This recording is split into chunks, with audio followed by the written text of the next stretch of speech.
Bismillah. Assalamualaikum warahmatullahi taala wabarakatuh. Salam bahagia, salam pencerahan untuk teman-teman yang berkesempatan bersama saya malam ini. Apa khabar saudara semua? Saya mendoakan agar anda semua sihat walafiat. Siapakah orang pertama yang muncul pada malam ini, saudara ya?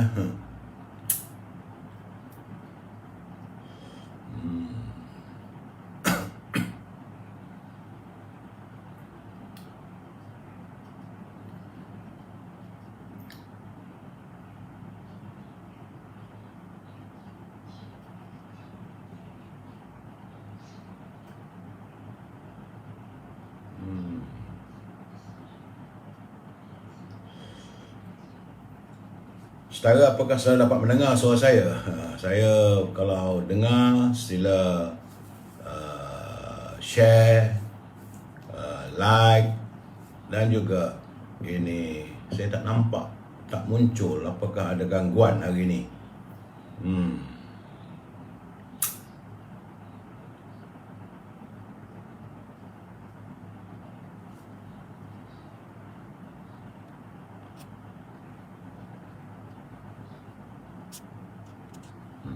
Tak nampak, tak ada.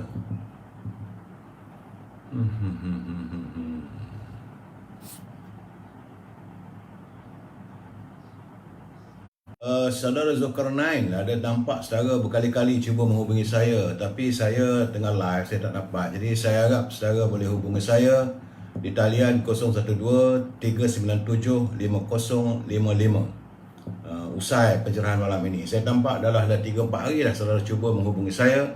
Jadi saudara boleh menghubungi saya 012-397-5055.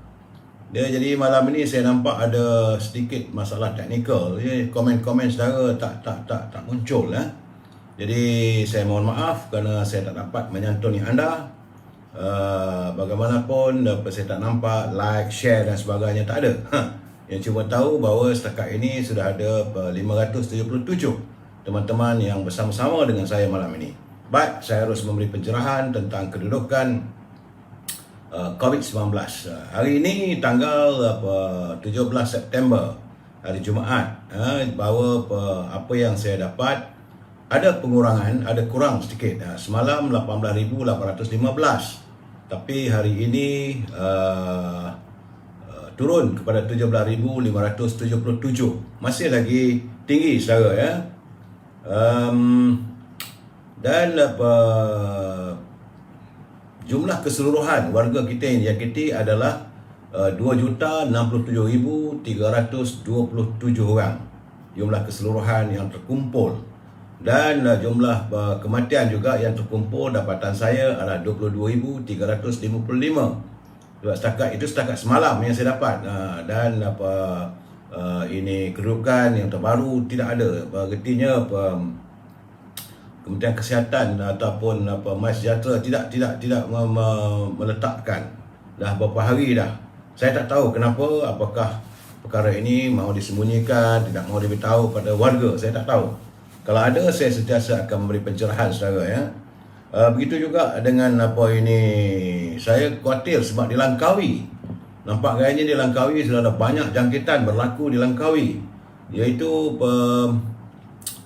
hari ini terdapat semalam hari ini terdapat 36 kes baru.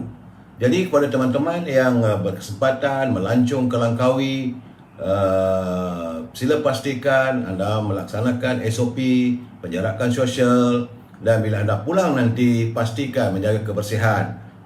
Baju-baju yang pakai Langkawi itu eloklah dibasuh, dan bila sampai rumah terus mandilah saudara. Jagalah diri kita ya. Jadi kedudukan sekarang ini untuk laporan harian di Perlis ada susut daripada 80 kepada 41. Di Kedah nampak gayanya juga susut daripada 1,233 kepada 1,173. Tetapi begitu juga di Pulau Pinang. Pulau Pinang susut 1,777 kepada 1,462. Tetapi di Perak nampak gayanya masih lagi tinggi, menaik lagi. Dah 3 hari berturut-turut Perak terus menunjukkan peningkatan yang amat ketara. daripada 856 dia meningkat 1174. Kemudian dia naik lagi 1446 dan hari ini 1596. Tinggi di Perak. Jadi saya harap orang Perak yuk jaga diri baik-baik. Di Selangor susut sedikit daripada 2718 kepada 2646. Begitu juga di Wilayah Persekutuan susut daripada 493 kepada 4366. Tapi di Putrajaya ada sedikit peningkatan daripada 22 kepada 31. Di Negeri Sembilan nampak gayanya mula naik balik dah ni. Dah elok, dah cantik semalam 170. Hari ini dia meningkat kepada 198. Di Melaka juga nampak gayanya ada peningkatan daripada 269 semalam kepada 287. Begitu juga di Johor, semalam 2206. Hari ini dia naik 2334. Dan Pahang juga turut naik. Semalam 712, hari ini 832. Di Terengganu ada kelegaan sedikit daripada 814 kepada 719. Di Kelantan, Alhamdulillah, dia susut daripada 1222 kepada 869. Begitu juga di Sabah, daripada 1982 susut kepada 1533. Masih lagi angkanya ribuan, saudara ya. Di Labuan, Kuang seorang, semalam 11, hari ini 10. Begitu juga di Sarawak. Tapi Sarawak ni masih tinggi lah. Sebab semalam 3,660, hari ini 3,440. Jadi warga Sarawak kena berhati-hati lah, sebab tinggi lah angka jangkitan di Sarawak, saudara ya. Jumlah ni untuk bulan ini, pada hari ini lah, pada 17 hari bulan, apabila ada jangkitan sejumlah 17,577, angka yang terkumpul untuk bulan ini setakat bulan September, saudara, adalah sudah 321,073 kes. Jadi saya mengharapkan kalau kita berdoalah kita agar jaringan ini segera dapat kita usaikan ya. Baik, kita pergi ke tazkirah singkat. Dan kalau boleh saya mengharapkan kita lakukanlah apa yang saya nyatakan ini, kerana besok belum pasti, saudara. Kerana setiap daripada kita perlu sentiasa merebut kesempatan yang dimiliki untuk menyediakan bekalan bagi persiapan hari esok ataupun hari yang mendatang. Dan jangan sekali kita menangguhkan peluang yang ada, sebagaimana firman Allah SWT. Katanya, wahai orang-orang yang beriman, bertakwalah kepada Allah dan hendaklah setiap diri memperhatikan apa yang telah disiapkan untuk hari esok. Dan bertawakallah kepada Allah. Sesungguhnya Allah Maha mengetahui apa yang kamu kerjakan. Ini sebahagian daripada ayat yang ke-18 daripada surah Al-Hashri. Saudara, kita harus ingat ya, bahawa hari ini kita masih kuat dan gagah. Tapi mungkin esok kita nak bangun pun dah termengah-mengah. Kalau hari ini kita tidak melakukan suruhan Allah, belum tentu esok ada lagi peluang yang diberikan oleh Allah. Kalaulah hari ini realiti dan kesempatan dapat dilalui dengan tabah, hari esok belum pasti ia boleh berubah, saudara. Dan hari ini kalau anda sebagai pelaku maksiat berasa megah, berasa bangga dan megah, ingatlah bahawa hari esok mungkin anda menyesal tak sudah-sudah. Hari ini kita masih boleh memakai baju dan jubah. Mungkin esok yang ada hanyalah kain kapan yang tiada lagi gah. Jadi hari ini kita berpijak di atas tanah, saudara. Boleh jadi esok sudah jadi penghuni di dalam tanah. Hari ini kita berkenderaan serba mewah, ya. Tapi mungkin esok yang ada hanyalah kereta jenazah. Dan hari ini janganlah kita bermegah-megah, kerana esok hanyalah harapan dalam pasrah. Hari ini banyakkan doa dan haraplah pada Allah. Moga esok kita hidup dalam redha Allah. Hari ini kuatkan kita beramal ibadah, saudara. Dan esok kita masih lagi dengan harapan berada dalam istiqamah. Dan hari ini andai datang ketentuan daripada Allah, esok kita terimalah dengan tabah. Hari ini anda ada silap dan salah, jangan tunggu esok untuk beristighfar dan bertaubat. Hari ini kita dalam takdir Allah, esok hari hanya dalam ilmu Allah. Dan hari ini kita berukhuwah dan bermadah. Mungkin besok kita dikumpulkan dengan harapan bersama di jannah. Ingat saudara, mati itu pasti. Itulah tazkirah sedikit untuk saudara, untuk kita sama-sama untuk saling ingat mengingati apa lagi yang ada dalam hidup kita ini saudara, melainkan untuk saling kita berpesan-pesan. Itulah yang terbaiknya saudaranya. Mutiara kata kita hari ini kiriman daripada sahabat saya, saudara Hibil, Cikgu Hibil Hasan. Apa khabar Cikgu Hibil? Moga sihat ni di Perak ni. Macam mana di Manjung? Tinggi saudara ya di Perak sekarang ni. Berhati-hatilah, jaga kesihatan diri saudara dan keluarga. Kata Cikgu Hibil, tiada siapa pun yang akan kekal bersama dengan kita untuk selamanya. Benar. Tiada siapa yang akan kekal bersama dengan kita untuk selamanya. Jadi belajarlah untuk bersendiri. Dan kesempatan seringkali mengunjungi pemilik mental yang teratur baik. Itu kata-kata daripada pujangga Dr. Sidney Brammer. Terima kasih Saudara Hibil atas kiriman yang begitu indah untuk kita sama-sama menyantuni, dan kita ambillah ini sebagai panduan ya. Saudara Badu Harun, Saudara Puan Maznah, Saudara Ramlan, ini dalam Instagram ada nampak, tapi dalam Facebook tak ada. Saya tidak nampak kiriman dan sebagainya. Saya minta maaf saudara. Tidak ada komen dan sebagainya. Baik saudara, salam impian moratorium dan kumpulan wang simpanan pekerja RM10,000. Kalau kita berbelanja, kalau negara berbelanja tanpa had, maka negara akan menuju ke muflisan. Karena itu kita harus menuntut agar setiap sen dari kantung negara yang mau dibelanjakan mestilah diluluskan di parlimen saudara. Tajuk perbincangan kita malam ini adalah, mampukah idealisme reformasi terlaksana?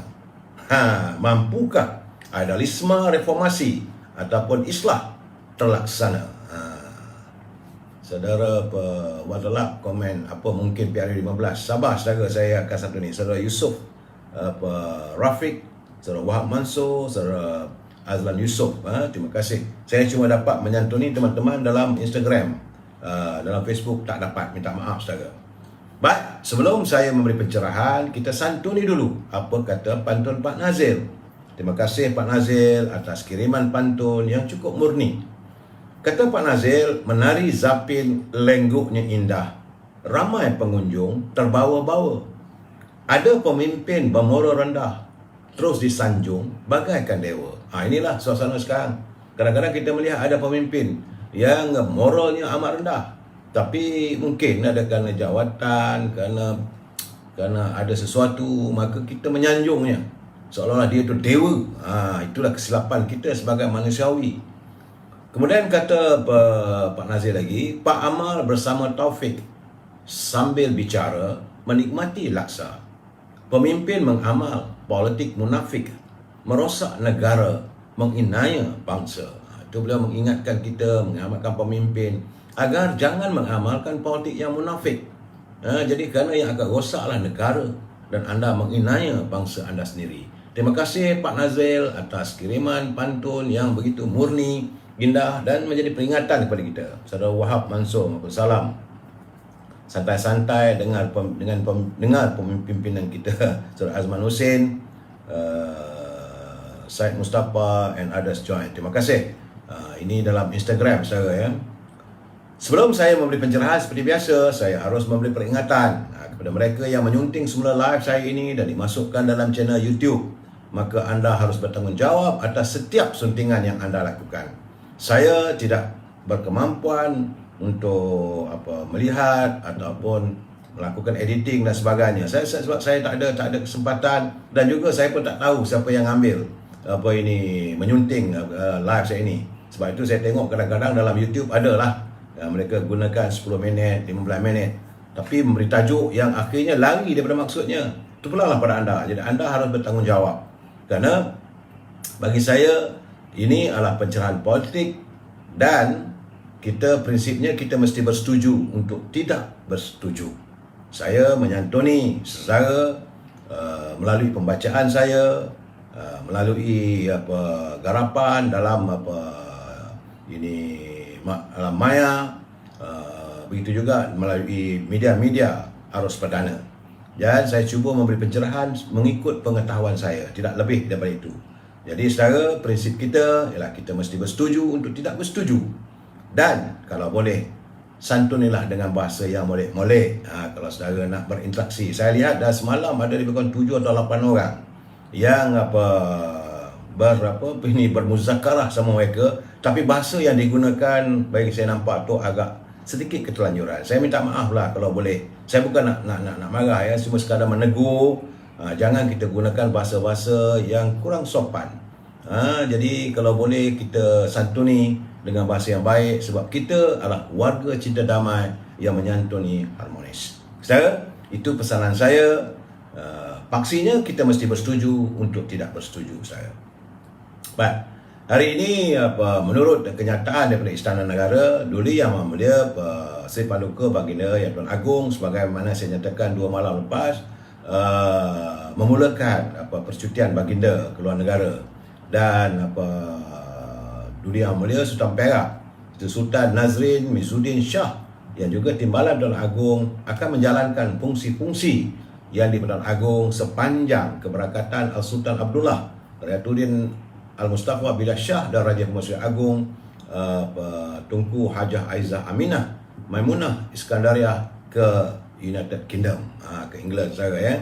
Jadi menurut Datuk Pengelola Bijaya Diraja Istana Negara, Datuk Ahmad Fadzil, dalam kenyataan hari ini, perkara itu sebagaimana diperuntukkan di bawah perkara 33 dalam kurungan 1 Perlembagaan Negara, maka Sultan Perak, Sultan Nazrin Mizuddin Shah memangku jawatan sebagai Yang di-Pertuan Agong dan memayung kita satu negara. Jadi menurut kenyataan daripada Datuk Pengelola, lawatan khas Sultan Abdullah dan Tunku Azizah bermula hari ini sehinggalah 27 September, dan kemudiannya Sri Paduka Baginda Pertuan Agong berkenan untuk beristirahat seketika bermula dari 27, dan insya-Allah Baginda akan berangkat pulang ke tanah air pada 23 Oktober nanti. Jadi sekembalinya ke tanah air, Sri Paduka Kedua berkenan akan menjalani kuarantin selama 7 hari. Ya, sebab itu saya kata siapa saja berada di luar negeri, bila balik perlu melaksanakan kuarantin. Agong sendiri pun menjalankan kuarantin kendiri selama 7 hari seperti yang ditetapkan oleh Kementerian Kesihatan. Jadi ini adalah merupakan lawatan kali kedua Duli Yang Maha Mulia Pertuan Agong ke United Kingdom. Saya petang tadi Kosmos melaporkan bahawa Kementerian Kewangan telah pun memaklumkan bahawa bayaran bagi rayuan bantuan prihatin rakyat BPR saudara akan mula disalurkan kepada penerima yang layak menerima bermula esok. Itu kenyataannya, bukan kenyataan saya saudara. Jadi menurut Datuk Seri Tengku Zafrul, pembayaran akan dikreditkan terus ke akaun bank saudara yang didaftarkan semasa permohonan rayuan BPR pada penghujung bulan Jun lalu bersama dengan penerima bayaran BPR Fasa 3. Jadi besok bolehlah saudara pergi ke bank, tengoklah dalam akaun anda apakah sudah dikreditkan dalam akaun anda bantuan BPR itu. Dia katanya pembayaran rayuan BPR itu akan melibatkan hampir 200,000 penerima. Alhamdulillah. Dan dengan anggaran peruntukan sebanyak 240 juta. Berapa jumlahnya saya tak tahulah, berapa yang dapat, soal 500 ke 1000 tak tahu saudara. Jadi menurutnya kerajaan telah pun mengemaskini data-data bagi golongan B40 yang layak menerima BPR melalui permohonan rayuan BPR yang telah pun dibuka sejak 15 Jun hingga 30 Jun lalu. Jadi permohonan rayuan ini telah dinilai semula oleh lembaga hasil dalam negeri bagi memastikan inisiatif bantuan tunai ini dapat disalurkan dan dimanfaatkan oleh golongan yang benar-benar layak. Saudara, semakan status kelulusan rayuan BPR ini boleh dibuat mulai esok. Boleh masuk juga melalui portal BPR di https://bpr.hasil.gov.my. Saudara boleh masuk. Sekali lagi saya ulangi, https://bpr.my jadi gov.my supaya saudara boleh menyemak tentang kedudukan, apakah anda layak dan sebagainya, dan boleh buat rayuan situlah. Jadi Tengku Zafrul berkata kerajaan berharap agar bantuan tunai yang secara keseluruhannya berjumlah 17.1 bilion sehingga hujung tahun ini dapatlah membantu keluarga Malaysia menampung dan menguruskan perbelanjaan penting mereka. Ini bukan untuk bersukaria, untuk memberi makanan, untuk pembayaran yang penting-penting saudara ya. Jadi selaras dengan pengumuman kelulusan rayuan BPR ini, kerajaan juga turut memberi peluang pada golongan yang lulus rayuan BPR menyertai program jaringan prihatin. Jadi saudara berhubungilah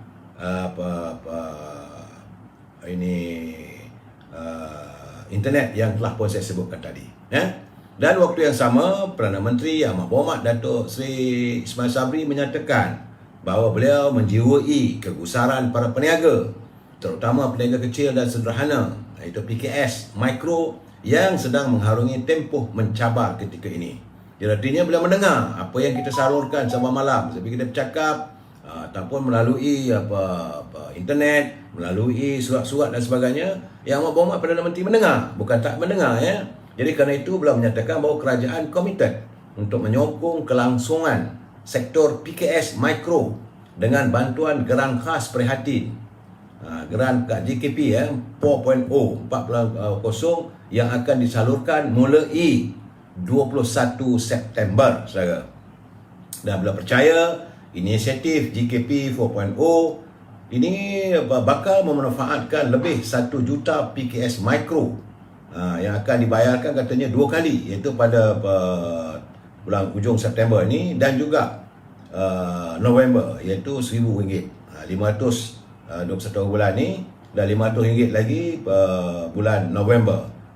Jadi ini melibatkan peruntukan sebanyak sekitar dalam 500 juta.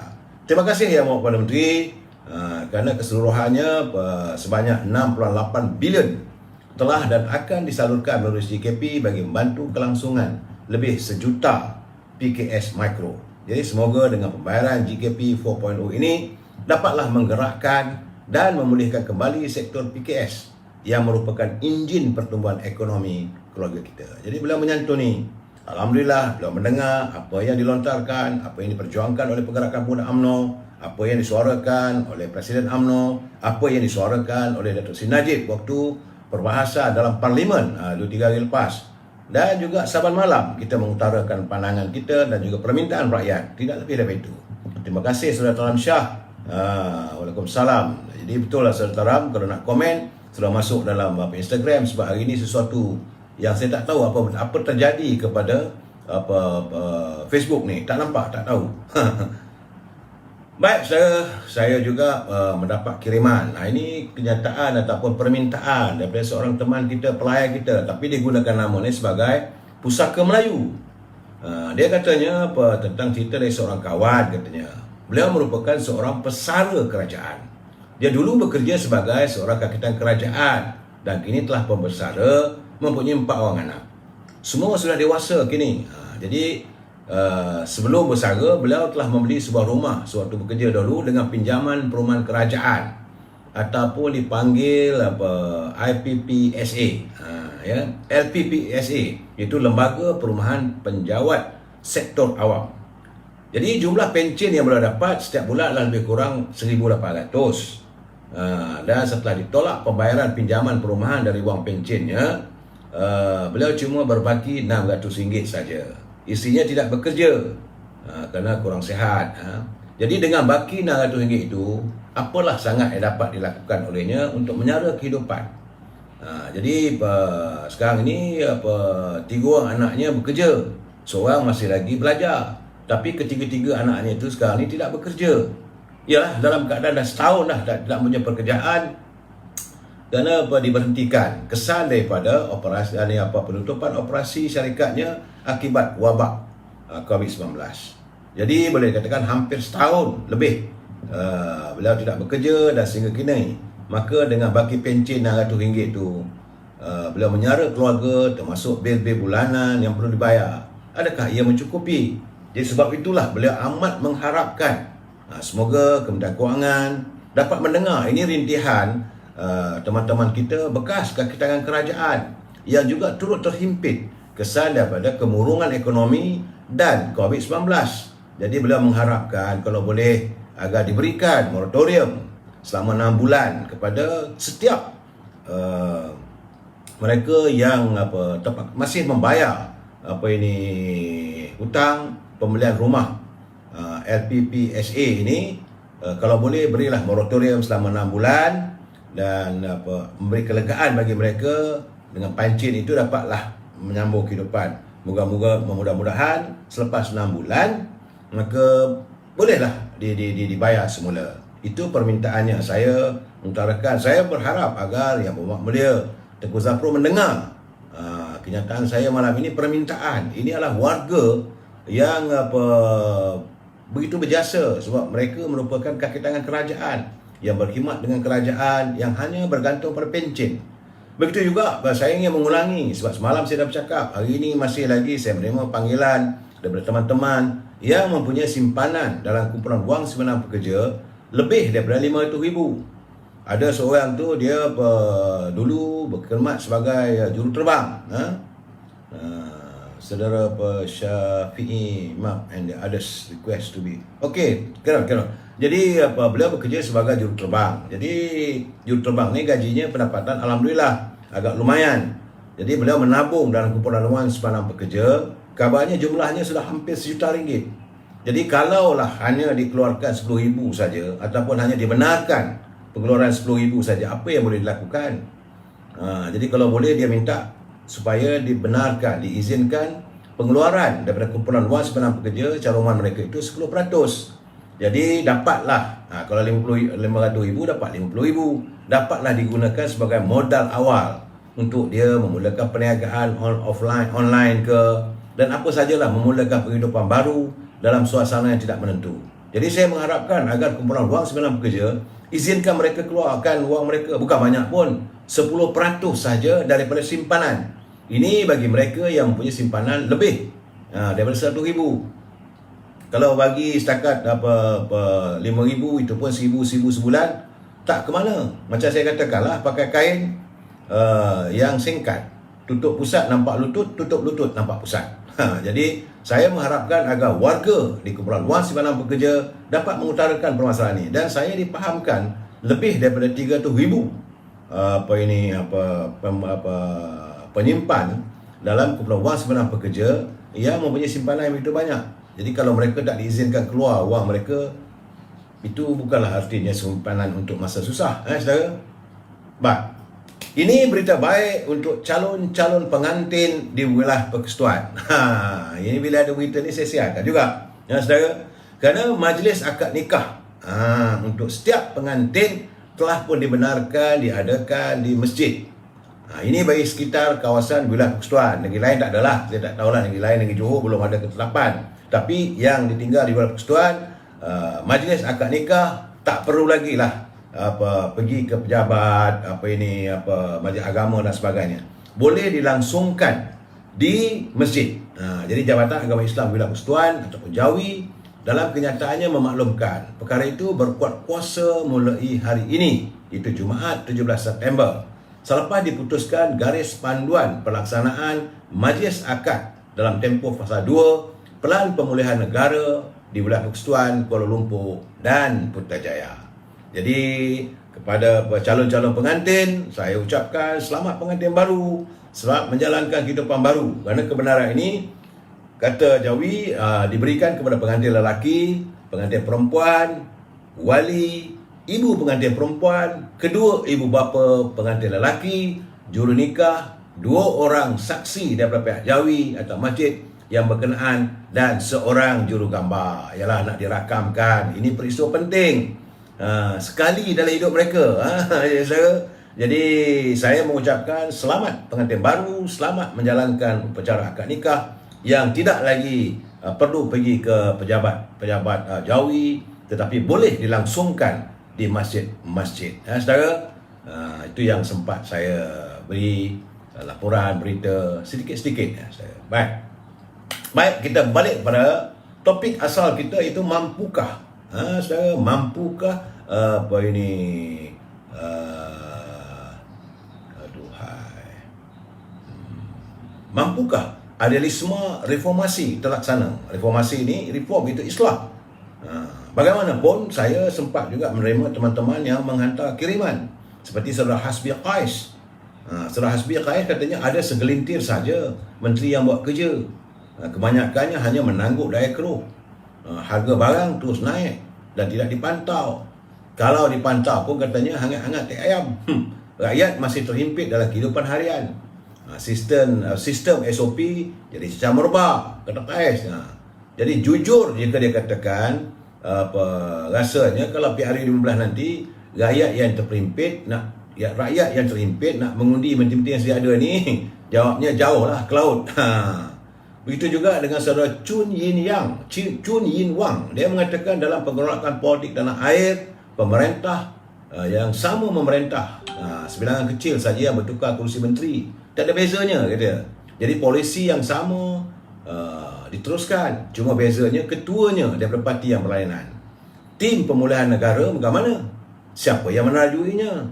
Leader atau failure? Jika dibiarkan rakyat terus menganggur, hilang pekerjaan, perniagaan merudum, ekonomi meleset dan tiada pelaburan baru. Ini kekhawatiran daripada Chen Yin-yang. Cuma bezanya dia kata Perdana Menteri baru adalah dari Parti UMNO. Maka kuranglah suara orang yang menghentam atau mengkritik Perdana Menteri. Tak. Jangan gitu saja. Kalau yang mau Perdana Menteri tak betul, kita selalu juga, brother.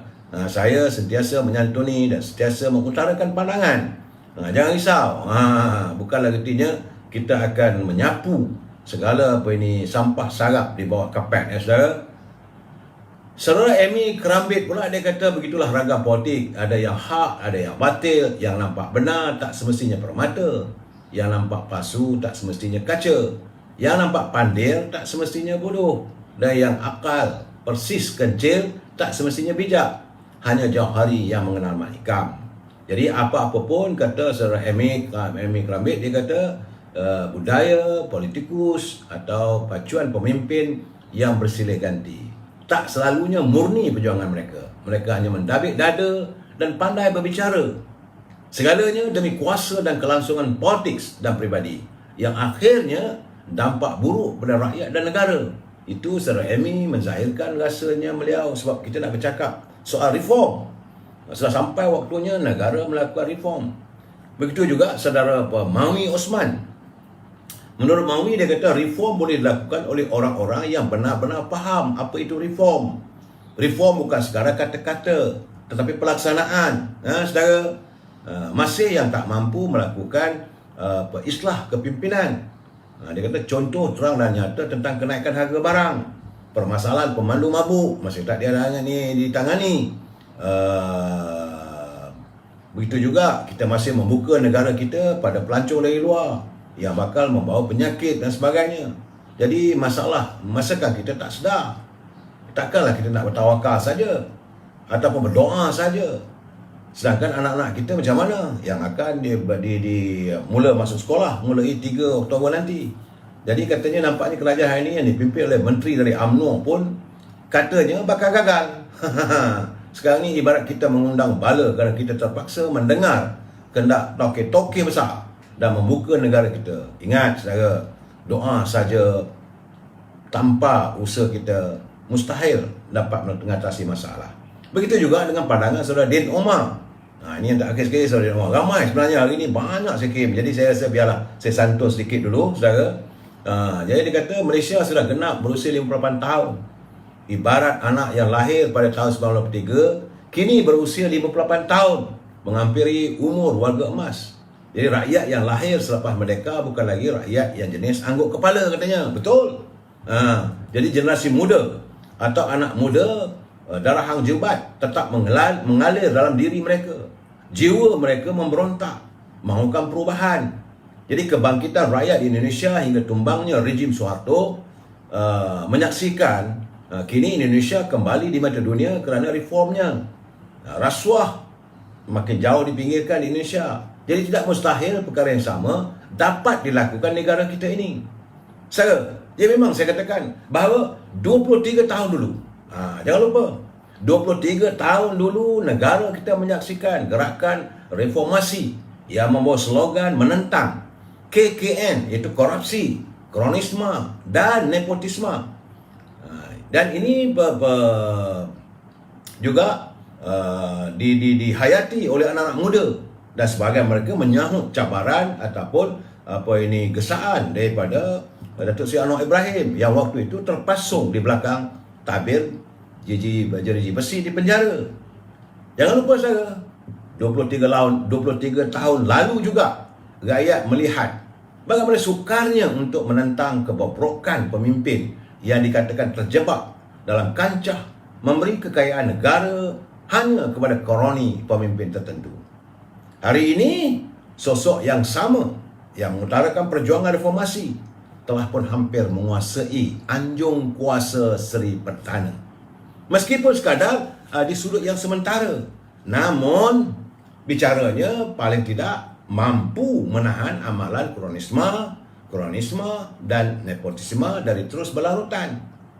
Kerana saya melihat dia melalui parlimen, melalui siang tadi dia memberi ceramah, memulakan gerak kerja anak-anak muda keadilan. Saya melihat bicaranya masih segar.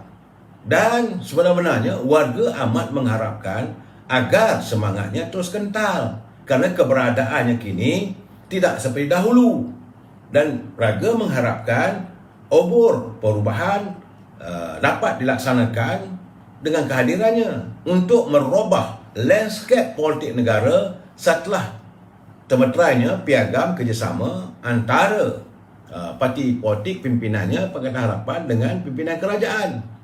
Persoalan saya, dapatkah dan mampukah dirinya melakukan perubahan sebagaimana yang diharapkan? Kita tak mahu nanti hanya pandai cakap saja. Nanti orang kata cakap tak sebab bikin. Pak Syekh. Ni Pak Syekh ni dulu-dulu zaman kami pemuda dulu, kalau kita memanggil Datuk Seri Anwar Ibrahim, kita panggil Pak Syekh. Tapi gelaran itu dah tak ada dah sekarang, tak dengar. Yang kita dengar, Ya Amat Berhormat Datuk Seri Anwar Ibrahim, puji dan puja. Sebelum ini no Anwar, no DAP. Tapi kalau kita dengar kenyataan menteri-menteri yang ada ni, Yang Berhormat Datuk Seri Anwar Ibrahim. Saya cakap tu terang saudara, saya bukanlah tidak mengenali sosok tubuh beliau. Kita bersama dulu dalam perjuangan pergerakan pemuda UMNO, dan kita bersama dalam menuntut satu reform kepimpinan sebagaimana yang dislogankan, yang dilaungkan oleh Saudara Amin Rais di Indonesia. Waktu itu bukan senang saudara. Di Indonesia era rejim Soeharto. Jadi Saudara Amin Rais melaksanakan reformasi. Tapi tidaklah sebagaimana negara kita. Di sana mereka ada unjuk rasa jalanan, ada demonstrasi. Memang di Indonesia pun ada juga demonstrasinya, tapi kita tidaklah melakukan tindakan yang ganas. Dan saya mengharapkan tidak lagi kita melihat ada lagi unjuk rasa dan sebagainya. Cukuplah. Dan sekarang ni beliau dah berada di anjung kuasa. Dah berada walaupun sekadar di sudut yang sementara. Tapi kita mengharapkan agar laungan reformasi dan tindakan itu dapat dilakukan. Jadi tindakan mesti sekata dengan apa yang dilontarkan. Kerana saya mendengar iaitu 2 hari lepas ke 3 hari lepas, wakil rakyat dari Parti Keadilan, iaitu ahli berhormat daripada Kuala Langat, Ulu Langat, yang mempersoalkan tentang persoalan korupsi. Dalam sidang Parlimen lalu membangkitkan soal tersebut.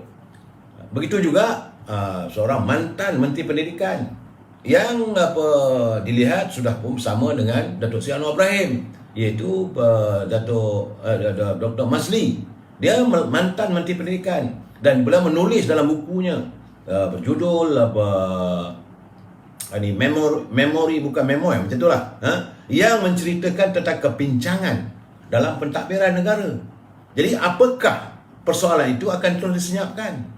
Ini persoalannya. Sebab beliau dah melontarkan melalui pengalamannya, dan hari ini beliau masih lagi sebagai ahli parlimen, dan sudah rapat dengan tokoh yang sering kali menyatakan kita mesti melakukan islah kepimpinan.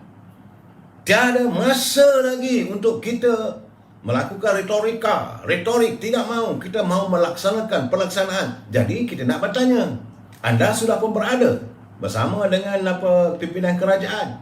Jadi sekarang ni semua pihak tanpa mengira agama, kaum perlu bangkit. Kita perlu bangkit menolak budaya rasuah. Sebagaimana yang diutarakan oleh sahabat saya, Datuk Sri Dr. Syamuddin Yaakob.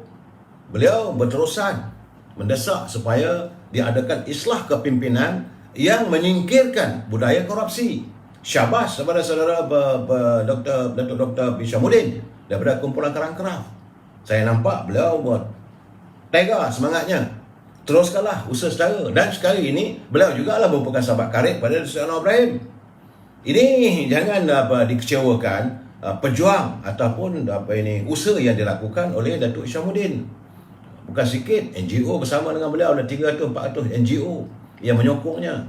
Kalau Datuk Seri Anwar Ibrahim tidak mampu melaksanakan apa yang dikatakan, orang kata mesti dikota. Saya rasa ini adalah satu kegagalan yang sukar untuk kita terima. Sebab masih terngiang-ngiang di telinga saya, beliau mahu supaya negara ini bersih daripada segala kebobrokan, segala tindak tanduk kepimpinan yang dilihat pincang. Sebab yang paling penting sekarang ni adalah perjuangan untuk rakyat. Kita harus membawa negara kita ke satu tahap yang lain, yang tidak lagi terikut-ikut dengan cara dahulu. Tidak lagi kita melihat bahawa pemimpin itu apa dia kata benar dan rakyat kena ikut. Tak semestinya begitu, saudara. Dunia tanpa sepadan hari ini, berita di ujung jari. Setiap tindak tanduk pemimpin dapat dilihat, dapat dibaca oleh warga dengan mudah melalui media sosial dan sebagainya. Saya ingin mengingatkan pada Datuk Seri Anwar Ibrahim, jangan sampai terjadi lagi pemimpin kaya raya sedangkan rakyat terus makan hati. Ini realitinya. Saya kena ingat, pemimpin yang memahami jiwa rakyat dan hidup secara sederhana tanpa adanya pilih kasih dalam kepimpinannya pasti akan disayangi oleh rakyat. Dan saya juga amat mengharapkan agar benda ini terjadi dan dilaksanakan melakukan reform dalam pimpinan UMNO. Kerana warga UMNO ada di Parlimen UMNO juga berada dalam kepimpinan kerajaan sebagai menteri. Malahan Perdana Menteri juga ada datang daripada UMNO. Kita tidak mahu UMNO terbalik dengan pandangan yang pesimis, pandangan yang sinis di kalangan rakyat. This is a time, ini masa perubahan. Sesuai. Jadi sebab apa saya lihat sekarang ni ghamimah ataupun kalau zaman perang, waktu ke perang Badar, perang Uhud apa semua tu, ghamimah ni harta rampasan perang lah, saudara. Saya dapat merasakan masih lagi kejadian ataupun budaya pemberian ghamimah kepada orang keliling masih berjalan. Jadi kita harap supaya Perdana Menteri dapat menghayati bahawa anda sekarang ni sudah berada bersama-sama dengan Datuk Seri Anwar Ibrahim. Sebab itu saya kata berkali-kali, saudara harus tangkas berpencak dalam menangani sebarang isu politik. Kalau tidak, anda akan ditelan oleh ketangkasan Datuk Seri Anwar Ibrahim. Jadi sebab apa?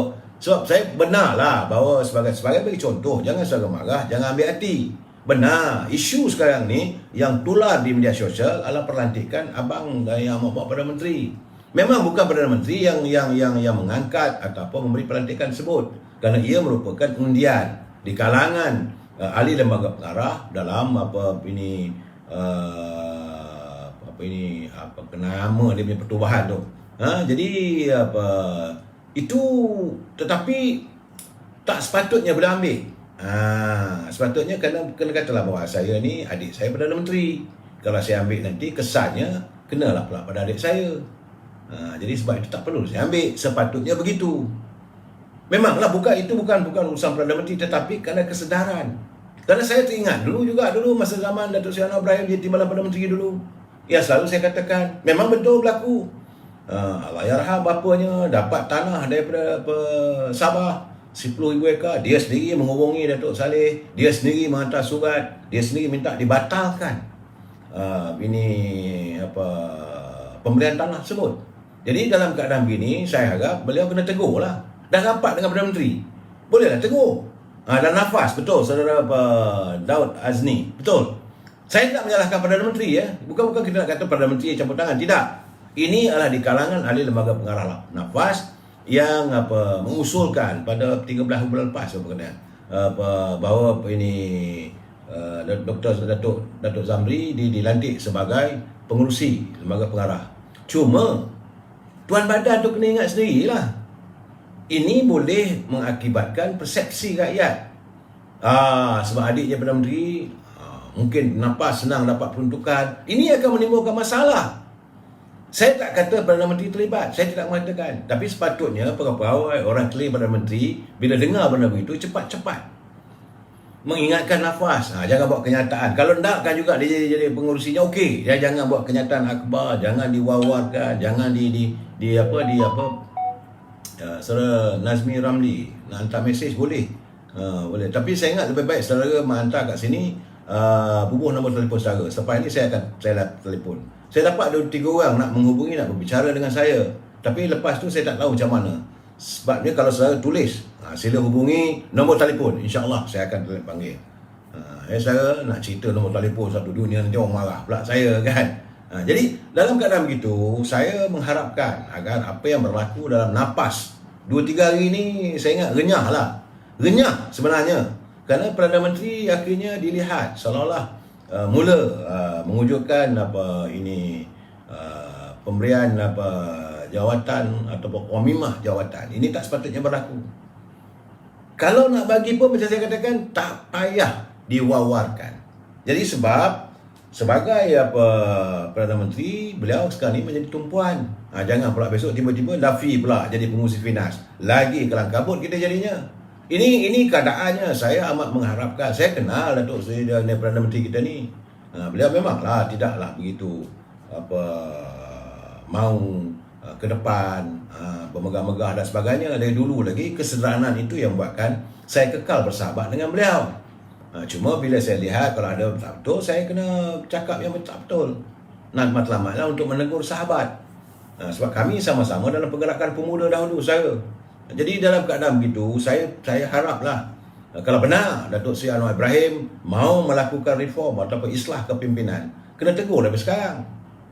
Saudara. Sebab begitu juga dengan apa yang terjadi zaman kepimpinan Pakatan Harapan. Waktu itu Datuk Seri Anwar Ibrahim tidak menjadi sebarang jawatan dalam kerajaan Pakatan Harapan, tetapi semua orang tahu bagaimana ada kontrak Telekom diberikan kepada Kroni.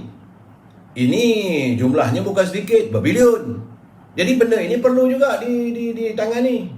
Bagaimana kenyataan daripada Dr. Masli dengan penlibatan YTL-nya lah, banyaklah 5-6 company ini perlu ditangani secara tuntas. Datuk Seri Anwar Ibrahim tak boleh lepas tangan, tak boleh kata sekarang ni saya sebagai pembangkang, saya sekadar boleh menegur sedikit. Tak boleh. Sebab jawatan beliau sebagai ketua pembangkang yang bertaraf menteri.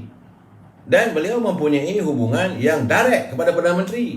Dulu mungkin sebagai pembangkang Perdana Menteri mungkin susah nak jumpa, nak kena buat appointment dan sebagainya. Sekarang ni boleh jumpa anytime.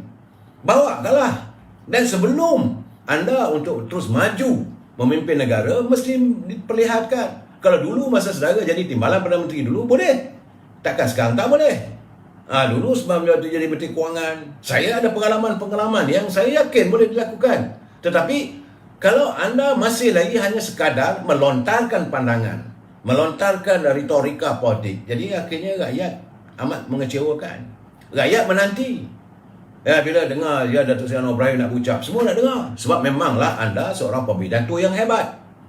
Memang saya tidak nafikan sebagai seorang pembidato, sebagai seorang ahli politik, berada di atas pentas politik, pidatonya memang hebat. Tetapi kita mahu kenyataan ataupun pidato itu selari dengan tindakan. Sebab beliau yang memulakan gerakan reformasi. Jadi ataupun islah kepimpinan ini perlu dilakukan kerana beliau sekarang ini berada di anjung kuasa. Walaupun tidak di tengah-tengah gelanggang, tetapi walaupun di sudut yang sementara ini boleh dilakukan.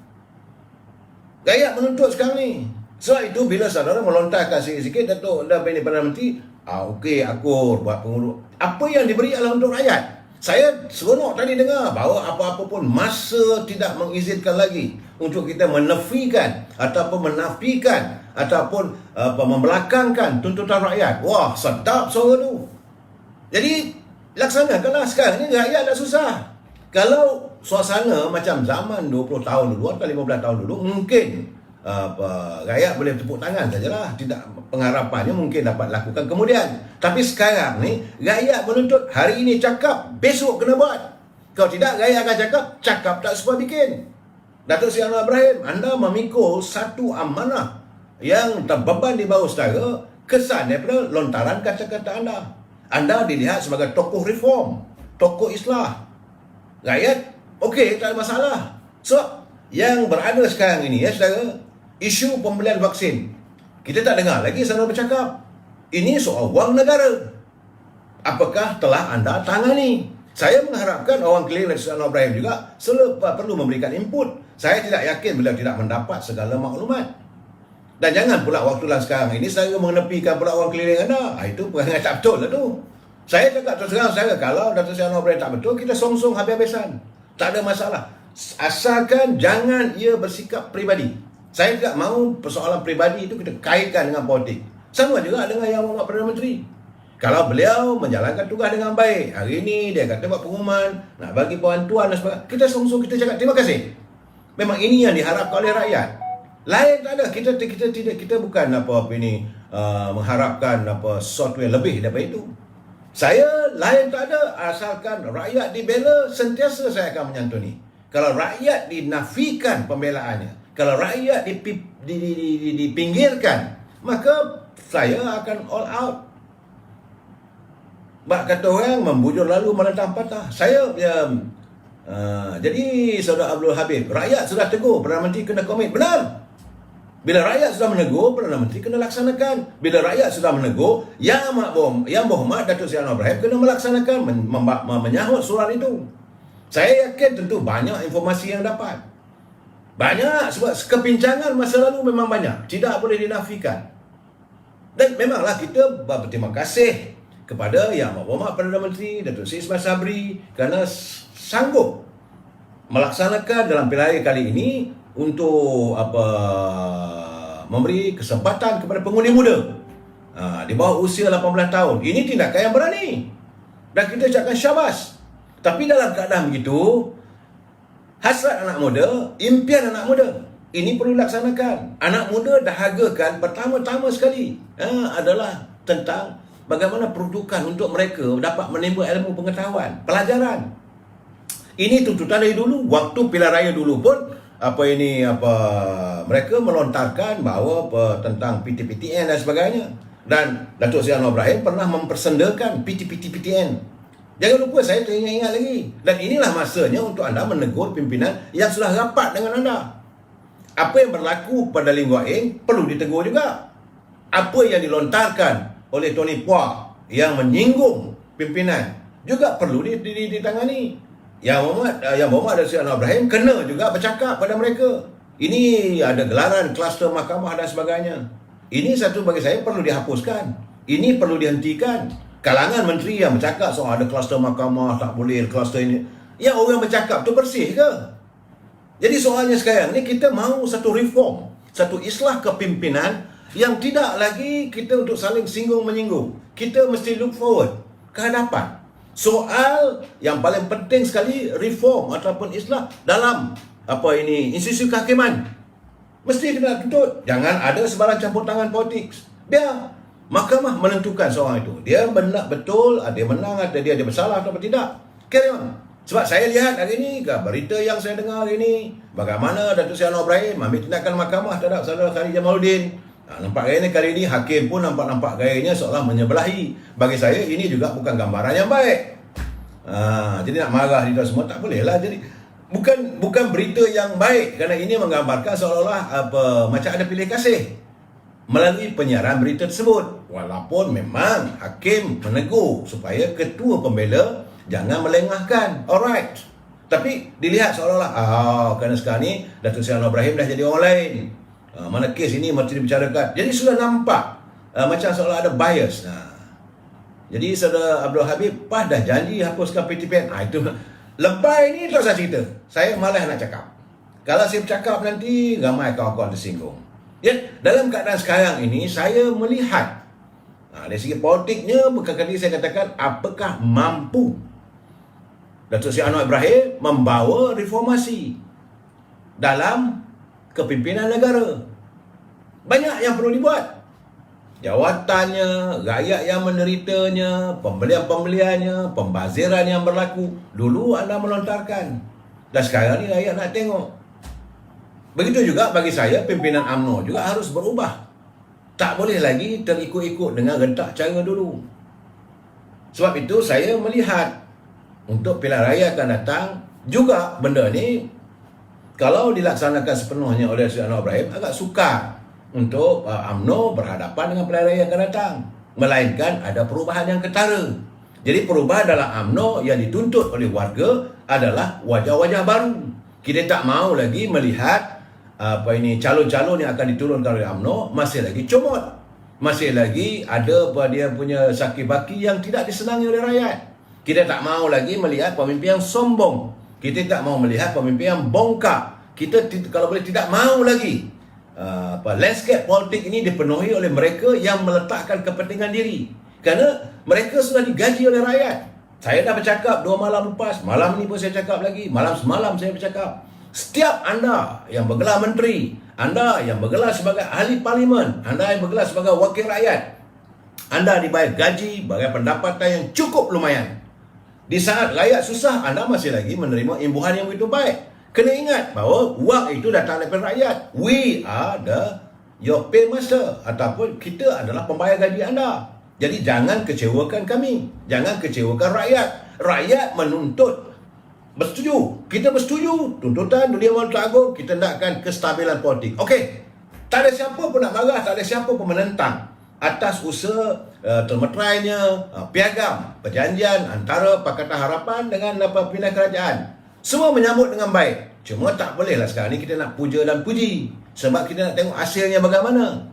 Parlimen baru seminggu bersidang, lagi 3 hari ni kita nak tengok apa yang dilontarkan di Parlimen. Dan kita juga tak mahu juga melihat Dewan Parlimen itu nanti akan dipenuhi, dan Datuk Seri Anwar Ibrahim sebagai Ketua Pembangkang kena kontrol lah, kena jagalah ahli-ahli Parlimen daripada Parti Pembangkang, supaya bahasa digunakan benar-benar daripada bahasa orang yang berhormat, orang yang ada akal budinya, orang yang ada dia punya kepimpinannya yang agak dihormati rakyat. Setiap lontaran kata-kata, setiap usul, setiap isu yang dibangkitkan di Parlimen mestilah sesuatu yang menjaga kepentingan rakyat dan untuk kebaikan negara. Kita tak mahu pula dalam Parlimen nanti tuduh-menuduh. Saya amat tidak senang. Tetapi saya melihat bahawa masih lagi politik yang berlaku. Contoh tentang perlantikan Timbalan Speaker. Bahawa parti ini tak setuju, parti ini tak setuju. Itu terpulanglah. Dan saya nak berpesan pada warga UMNO, ingat saya, kenyataan saya selama ini bahawa Parti Peribumi Bersatu ini bukanlah sahabat yang boleh dibawa masuk dalam kelambu. Mereka adalah ular bisa yang menanti saja untuk mematuk kita. Apabila saya mendengar kenyataan, saya membaca kenyataan-kenyataan yang tersiar dalam media sosial bahawa katanya pimpinan Bersatu tak bersetuju. Ini wakil daripada UMNO ini dipilih sebagai Timbalan Speaker hanya untuk jawatan Timbalan Speaker. Itu keadaan saya. Jadi mereka juga saya tak tahulah. Bagi saya to them, let them lah, biarlah mereka. Dan kita akan berhadapan dalam pilihan raya nanti, kita tahulah nasib mereka. Dan saya untuk berseru pada warga UMNO mempersiapkan. Sebab itu Datuk Seri Zahid Hamidi kena juga mempersiapkan bahawa calon-calon muka-muka baru. Tak mahulah yang ada sekarang ni. Walaupun tidak semua. Kalau boleh kita cari wajah-wajah muka-muka anak-anak muda. Ramai anak muda yang menjadi insinyur, anak muda yang menjadi peguam, anak muda yang ada pendidikan latar belakang yang baik-baik. Ini masa untuk mereka dilontarkan ke tengah gelanggang untuk memahami dan belajar bagaimana untuk memimpin masa depan. Kalau tidak nanti UMNO menghadapi suasana yang muram. Saya cakap terus terang, kalau tidak ada perubahan, tidak berlaku satu-satu perubahan daripada kepimpinan, maka UMNO akan menghadapi masalah yang suram. Saya tak katalah buang semua, tidak. Tapi mesti ada penyalinan, mesti ada tingkat. Jadi ini dah selama lebih, saya cakap terang, lebih 30 tahun UMNO tidak menyantuni, tidak menyediakan pimpinan-pimpinan muda ataupun senarai ataupun menyediakan barisan kepimpinan, melainkan orang kroni, orang keliling. Ini semua kena dihentikan. Datuk Seri Zahid Hamidi perlu menghentikan amalan kronisme dalam melantik orang tertentu dalam jawatan. Dan Datuk Seri Anwar Ibrahim juga kena buat begitu juga sama. Barulah seia sekata, barulah apa yang anda mau lakukan, reformasi ini dapat terlaksana. Kalau tidak nanti lontaran kata-kata kita mesti reform, kita mesti berubah, kita mesti itu, kita mesti ini. Tengok sudahlah, letih. Kasihanilah rakyat. Saya minta Yang Berhormat Datuk Seri Ismail Sabri sebagai Perdana Menteri, Yang Berhormat Datuk Seri Anwar Ibrahim, Yang Berhormat Datuk Seri Zahid Hamidi, Yang Berhormat Datuk Seri Najib, kotakan apa yang anda katakan selama ini. Perjuangan dalam politik tidak lain dan tidak bukan adalah demi agama, bangsa dan tanah air. Mereka yang kita lihat celupar macam Tony Pua perlu ditangani, dan anda sebagai pemimpin pembangkang boleh menegur mereka. Jangan disakiti, dan kita mesti menghentikan. Enough is enough. Kita tidak mahu lagi mewujudkan landscape politik kita ini penuh dengan kenyataan-kenyataan yang bersikap resis. Dia kata resis ni UMNO tak ada. UMNO tidak pernah resis. Kalau UMNO resis, dia tak adalah bersama dengan MCA dan MIC. UMNO tak mengamalkan resis, tetapi seringkali dilabelkan sebegitu.